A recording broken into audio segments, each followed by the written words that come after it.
Tyson was shook by the power of this monster. Strong enough to do that. Well, that was a good right hand by Tucker. That might have been the best shot that Mike Tyson has ever taken right there.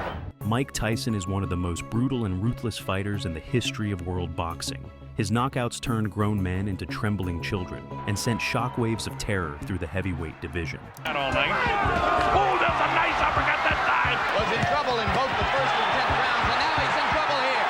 By 1987, Iron Mike had become an unstoppable force of nature, literally demolishing world champions like they were helpless sparring partners brought in for execution practice. But there was one fighter who was respected and even feared by Iron Mike himself. This relentless killer, who knows no sense of mercy, was named Tony Tucker. He was undefeated in 34 fights, with 29 of his victims brutally knocked unconscious, taking their souls one devastating punch at a time. And he got him on the ropes, and I mean on the ropes. I don't think Washington can land this round. Standing 6 feet 5 inches tall with the graceful movement of Muhammad Ali, Tucker was a towering nightmare with explosive TNT power loaded in both fists. His lightning-fast combinations detonated on opponents' chins like nuclear bombs, turning their consciousness off like a light switch. Tucker's power was so terrifying that major heavyweights of that time, Tyson, Foreman, and Spinks, literally ran away at the mere mention of his name,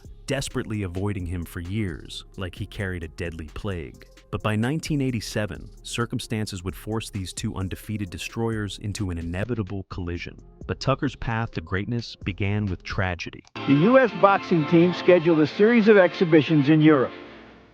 En route to Poland, their plane crashed. There were no survivors. Tucker was supposed to be on that flight, but an injury kept him home. At that point, Tucker became religious, believing that God spared his life for a purpose, to become the heavyweight champion of the world. Standing 6 feet 5 inches tall with an 82-inch reach advantage, Tucker demolished the American domestic scene with ruthless efficiency. Unexpected, I might add.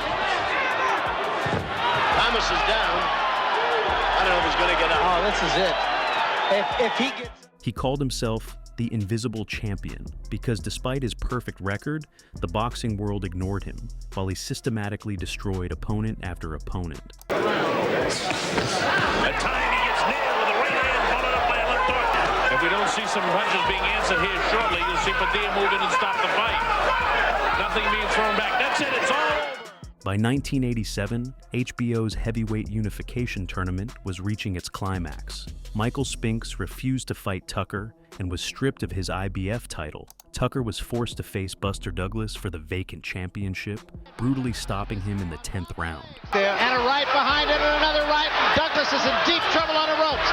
Almost halfway through the round. They stopped the fight. And Mills Lane, I believe, has stopped this one. He has. It's over. By pushing through the heavyweight division with a perfect record and with the IBF title around his waist, Tucker left Tyson no choice, forcing Mike to accept the unification fight for all the marbles. On this day, two undefeated heavyweight champions stepped into the ring with a combined record of 64 wins and 0 defeats, one of the highest combined fighter statistics in heavyweight history. Not since Ali versus Frazier had the boxing world witnessed such an incredible clash of unbeaten titans. Interest in this bout was fueled by the fact that the winner would automatically become the undisputed heavyweight champion of the world. And we'll see what kind of tactic Tucker takes. Try to frustrate Mike Tyson. Strong enough to do that. Well, that was a good right hand by Tucker. That might have been the best shot that Mike Tyson has ever taken right there. In the first round, Tucker came out strong and aggressive, catching Tyson with a perfectly timed left uppercut that exploded on Iron Mike's chin and momentarily scrambled his circuits. For the first time in his career, the invincible Tyson looked human as the shot violently took his legs away. Tucker had done what nobody thought was possible. He rocked Mike Tyson. And another right hand by Tucker. There was a left hand by Tyson. Again, a right hand from Tyson. And another big right by Mike Tyson. And particularly for Tucker. There's a great left hand at the bell by Tyson. here at this place. We'll show you a picture of him later on.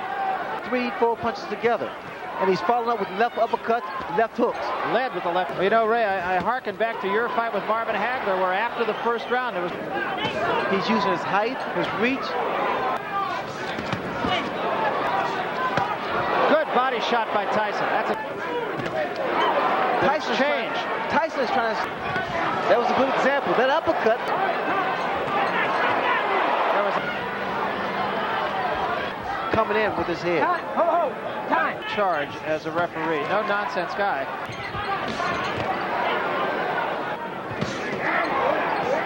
There was a good right hand again by Tucker. Tyson on the way in. He's finished with the left hook, Barry. Coming in with his head. The uppercut has been doing a trip. There was a good left hand.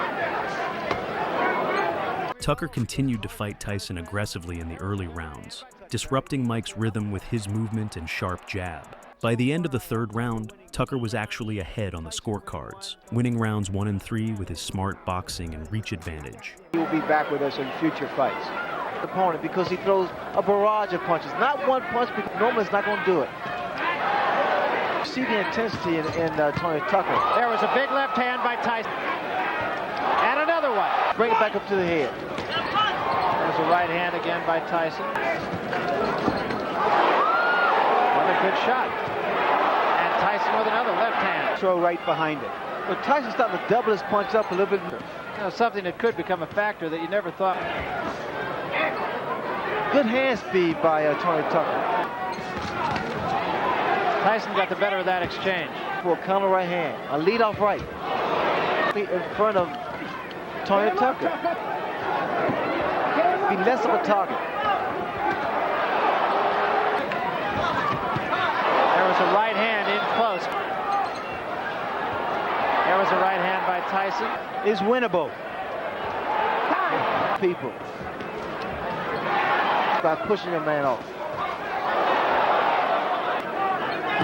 And there was a big right hand. Tucker says, no, I'm not hurt. I've always found that to mean I'm hurt. That right hand. And he took another right hand. That little bit of insolence he had at the start of the fight. Rounds has been effective in... But as the fight progressed, Tyson began to find his rhythm. The champion started targeting Tucker's body with devastating shots, slowing down the taller man's movement.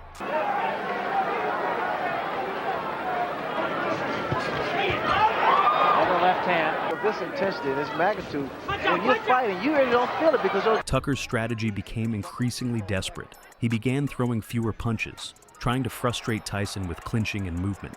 Isn't whether he's going to win, but how he wins. That head in order to get inside and not be... He's very susceptible to the uppercuts. There was a big left hand, but it... Right hand.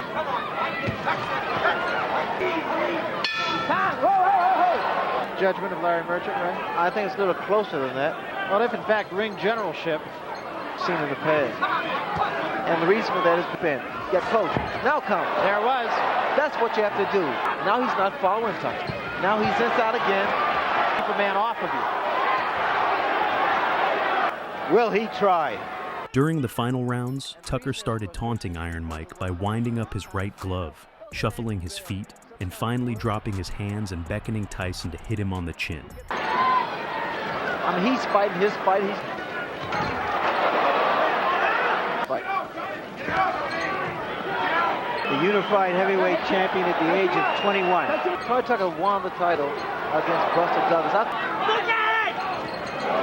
In the championship rounds, Tyson started boxing a more intelligent fight, creating openings off his jab and landing the cleaner, harder shots. There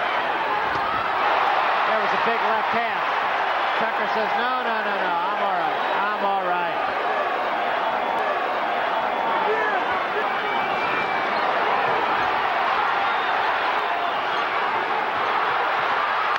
And so is Tucker. After 12 rounds of hard fighting, Tyson was awarded a unanimous decision.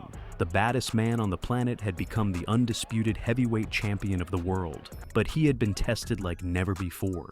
Heavyweight champion of the world, Iron Mike Tyson.